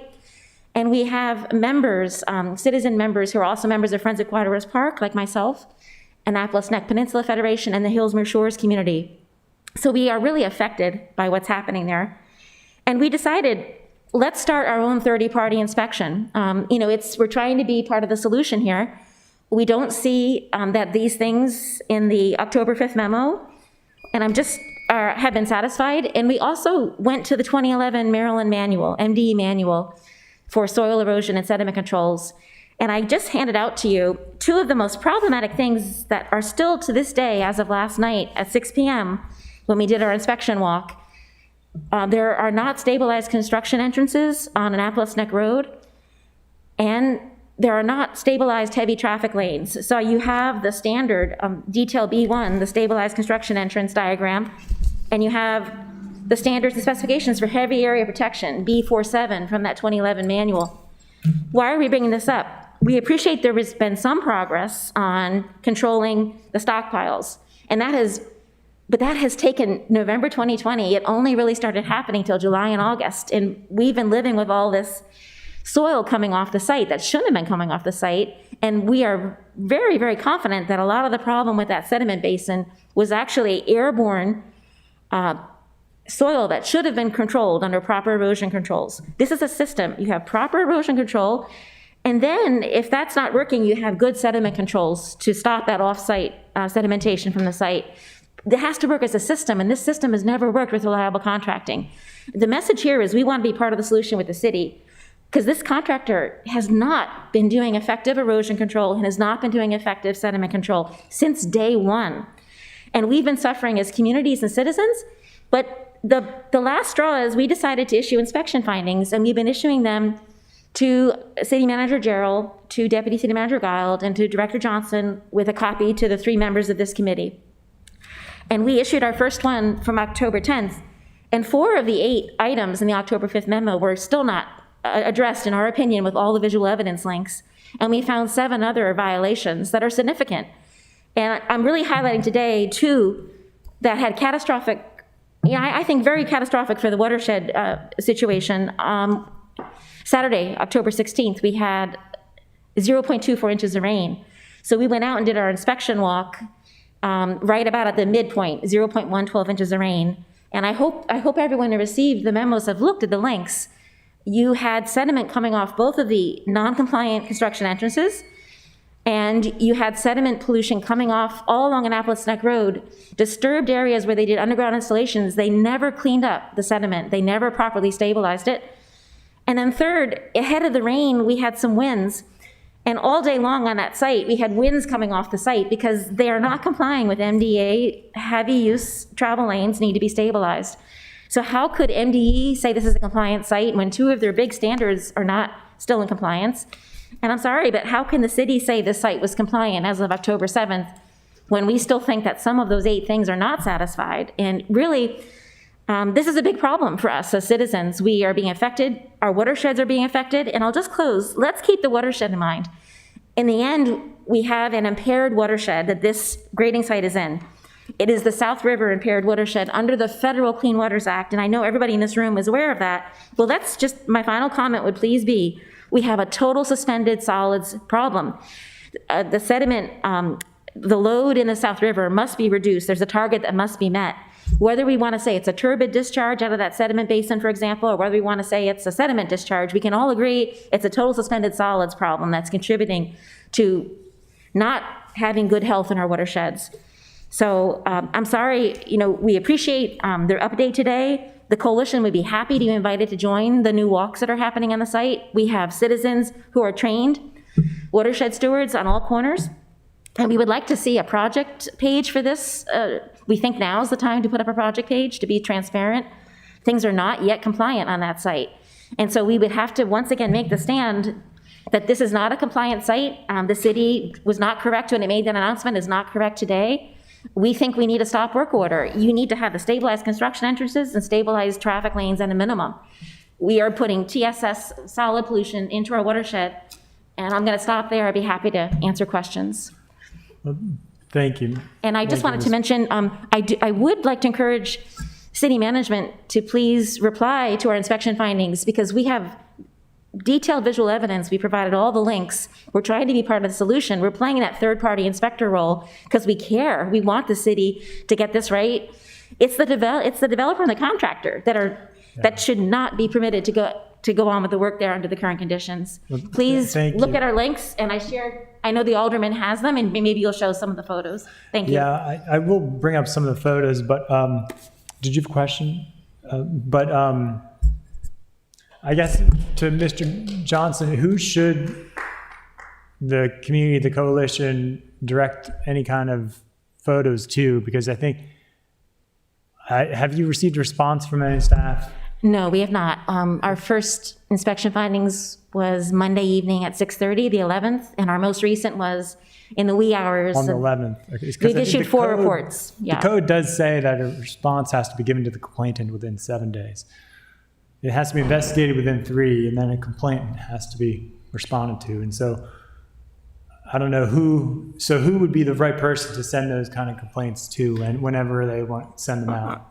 I guess sending them to us, I mean, we took them as advisory. I don't think that from the vantage point, as I mentioned, of where the photographs were taken, that there's full information as to what really has occurred on site. I mean, if you're standing on Annapolis Neck Road, you can't tell whether the site, the whole roads are stabilized. That you to the can't side, really do that. what about the point that who should they send I mean, complaints to? they could. I don't think there's anything wrong with where they're sending it, and I just I took it as advisory. I chose not to respond to it because it's just I don't respond to every complaint that comes in necessarily. I know, but it's required per code that the city doesn't have to be you, but somebody, the city, probably the department with the authority under this code, Public Works, has to respond within 7 days. That's spelled out in 2 places in our code. Okay, I'll have to check. I was not aware that was a code requirement as such. Because I think because understand where I'm coming from. They then come to me and say, Rob, we're not getting a response from the city.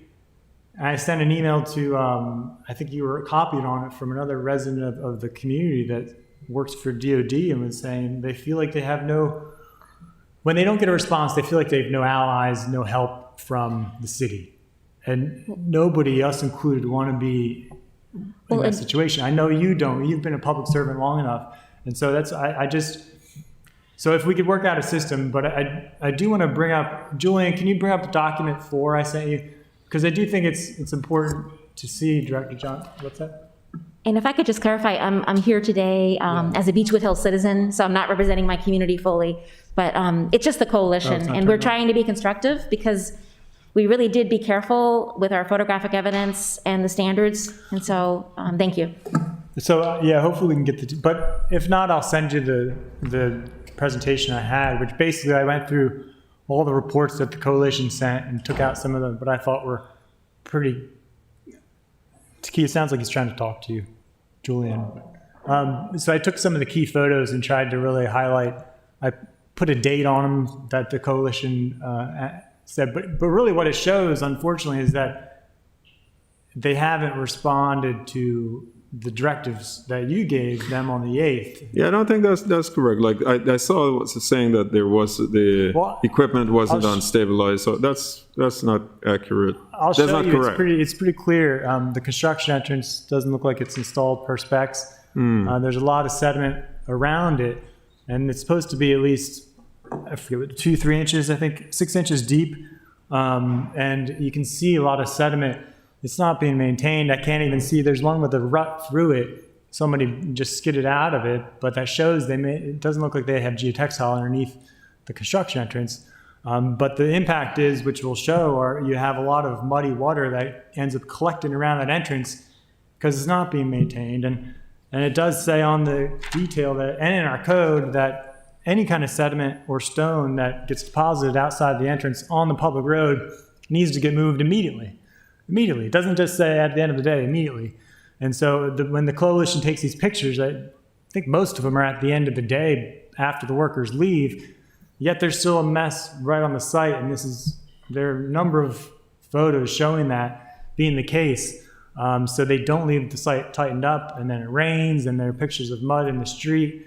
And those are things where it doesn't matter about perspective. She's standing, or whoever is on there is looking right at the entrance and can see the damage, the mud there. And so that's one thing. And there are also pictures of, on some of them you have equipment driving around the site on the roads, which you did say, again, you said it today and you said it in your report to them on the 8th, that they need to stabilize the travel lanes.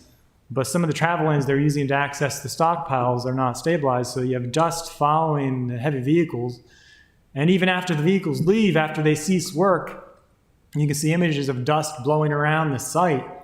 And you can see where it's blowing from is from these travel lanes that are not stabilized. If they were doing what you were saying, they wouldn't have dust because it'd be stabilized. But I don't think they're fully in compliance with what you've told them to do. The other photos, which can be influenced by perspective, is in terms of stabilized areas. It appeared that some of the heavy equipment was being parked on muddy areas at the closed business, which is not, again, you said deliberately to them not to do that. I think those were the main, three main and then on the way out on the corner where it got torn up because of the radius, I think you'd told them to put CR6 down, and they didn't use heavy enough material. That's still gotten very muddy again and cut out. I can have the inspectors check it again. I sent them out to take a look at that. When we received the report, even though I didn't respond, we did respond by sort of having, I did respond by having staff go and sort of take a look. Well, look, this is what we received. Report back to me with what, you're finding pursuant to these complaints. Yeah, and I know I heard it mentioned a possible checklist, because what I did in the presentation is I put the photos and then I put the inspection report, because the inspection reports are online now. And you can see in some instances, the inspectors don't seem to catch all of the issues. And then the next day, the issues pop up again, even after they give the report. And so you can see the repeat. So I don't know if some kind of checklist would be helpful for the inspectors to make sure they're looking at everything. Is there sediment in the street? Is there stone in the construction that needs to be replenished? Are the travel lanes stabilized? Is there mulch? Is it stable? Because there were also pictures of right along the street, again, not a perspective thing, right next to the silt fence, of areas that are not stabilized. It's still getting washed around. You can see bare soil, which isn't in compliance with the temporary stabilization, which you also had ordered them to do. And that's, I'll send you those as well. But there seem to be issues still out at the site. But it sounds like he's not able to get those. Okay. Okay. Well, that's fine. I'll email them to you directly. Okay, We'll see. that's fine. I'll do it after the meeting.